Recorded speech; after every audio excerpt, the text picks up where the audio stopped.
Shalom Bu Muri dan teman-teman, perkenalkan saya Kalisa Gabriela dengan NIM 230903102011. Saya Ayudia Kristi dengan NIM 2309031020035. Perkenalkan, nama saya Siska Chandra Condo dengan NIM 230903101029. Perkenalkan, saya Yonatan Caksana dengan NIM 230903102056. Kita akan membahas mengenai kasus eutanasia atau suntik mati. Yang pertama, kasus mengenal kategori eutanasia yang dijalankan mantan Perdana Menteri Belanda dan istrinya. Mantan Perdana Menteri Belanda tersebut memutuskan melakukan eutanasia bersama istrinya Eugene di rumah mereka Nietsmen ketika mereka sama-sama berusia 93 tahun. Istilah eutanasia ini viral di laman media sosial TikTok setelah mantan Perdana Menteri ini melakukan eutanasia pada tanggal 5 Februari 2024. Prosedur suntik mati ini memang menuai kontra, namun di negara Belanda prosedur suntik mati ini dilegalkan. Melansir dari laman Government of the Netherlands, suntik mati ini atau eutanasia dilakukan dengan cara yang tidak menimbulkan rasa sakit atau menimbulkan rasa sakit namun sangat minimal. Untuk kasus kedua yaitu kisah Berlin Silalahi memohon suntik mati setelah lumpuh. Berlin Silalahi tak mampu menahan beban hidupnya karena ia korban tsunami dan juga ia lumpuh. Penderitaan yang ia rasakan itu selama 52 tahun. Dia pun akhirnya menyerah dan dia ingin mati secara legal dengan memohon eutanasia alias suntik mati. Siapa mau mati? Tapi bagaimana lagi? Saya sudah tak sanggup, pikir lagi karena rumah gak ada, kerjaan gak ada, saya udah gak mampu untuk menahan tanggungan keluarga ini yang semakin hari semakin banyak, ungkap si Berlin. Namun, suntik mati di Indonesia tidak dilegalkan dan melanggar norma hukum dan juga norma agama yang ada. Jadi, sebenarnya suntik mati ini dilegalkan atau tidak? Dan juga apakah suntik mati ini sesuai dengan sikap protektif atau penggendangan atau etika dalam Kristen? Jadi, kenapa kasus eutanasia atau suntik mati perlu dibahas dalam etika Kristen? Alasan pertama, terdapat pro dan kontra mengenai eutanasia atau suntik mati dengan pandangan dalam etika agama, terutama agama Kristen. Alasan kedua, karena eutanasia merupakan tindakan mengakhiri hidup secara ilegal dan menurut agama, hanya Tuhan saja yang bisa mengakhiri hidup manusia. Dan alasan ketiga yaitu dalam hukum positif maupun dalam kode etik kedokteran diatur bahwa melakukan eutanasia tidak diperbolehkan. Bila dikaji dalam perspektif atau etika Kristen, diatur bahwa eutanasia aktif adalah perbuatan yang diharamkan dan diancam oleh Tuhan dengan hukuman neraka bagi yang melakukannya.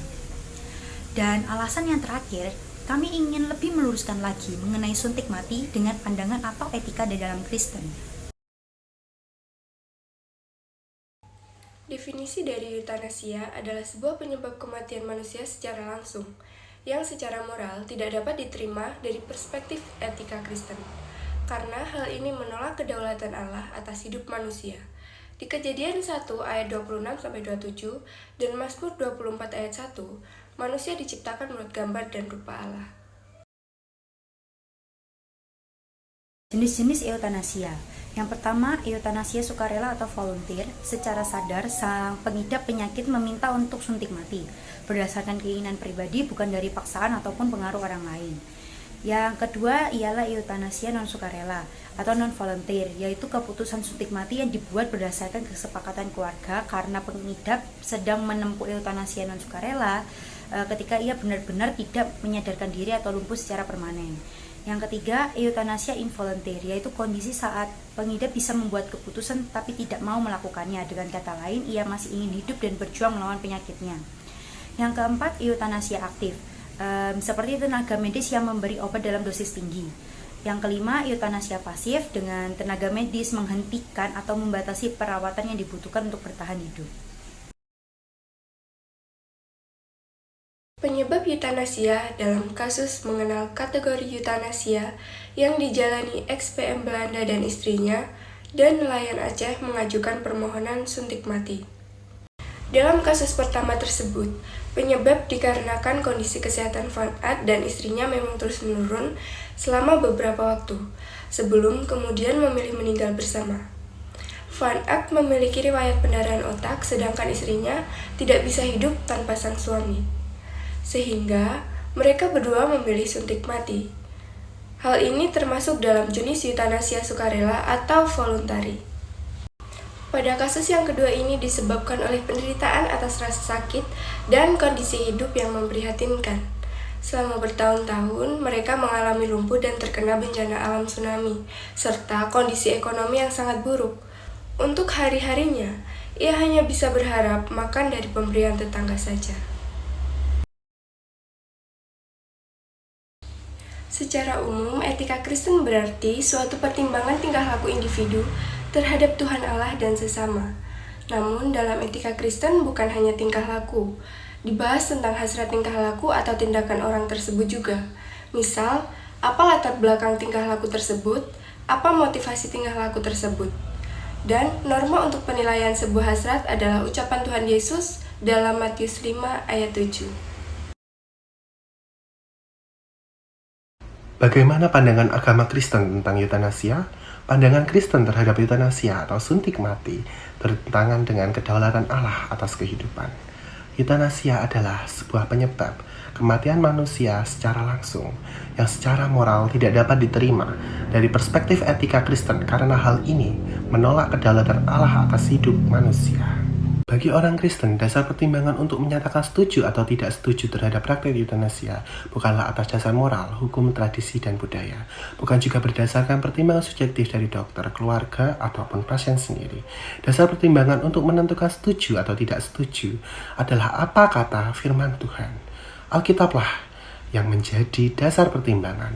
Alasan utama bagi praktik eutanasia adalah penghindaran terhadap penderitaan. Oleh sebab itu, kita harus melihat apa pandangan Alkitab terhadap penderitaan.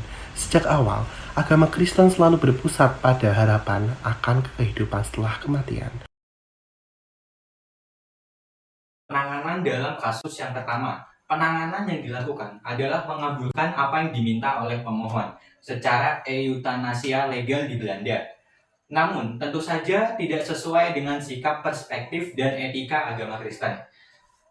Dalam kasus yang kedua, memberikan penanganan bahwa dokter punya kewajiban untuk merawat secara intensif setiap pasiennya. Mereka membantu pasien semaksimal mungkin dengan memberikan obat serta perawatan yang terbaik. Kesimpulan yang dapat ditarik berdasarkan konsep etika terapan terhadap praktek eutanasia, baik aktif maupun pasif. Eutanasia adalah sebuah tindakan yang tidak boleh dilakukan dengan alasan apapun. Karena beberapa hal, yakni pertama, bertentangan dengan kedaulatan Allah atas kehidupan. Yang kedua, bertentangan dengan kekudusan hidup manusia. Dan yang ketiga, sebuah bentuk bunuh diri atau pembunuhan.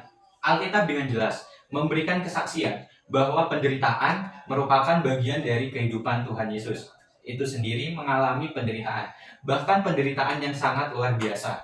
Bahkan ia harus menghadapi kematian lewat proses salib. Namun Yesus tidak meminta agar Bapa menghentikan penderitaannya.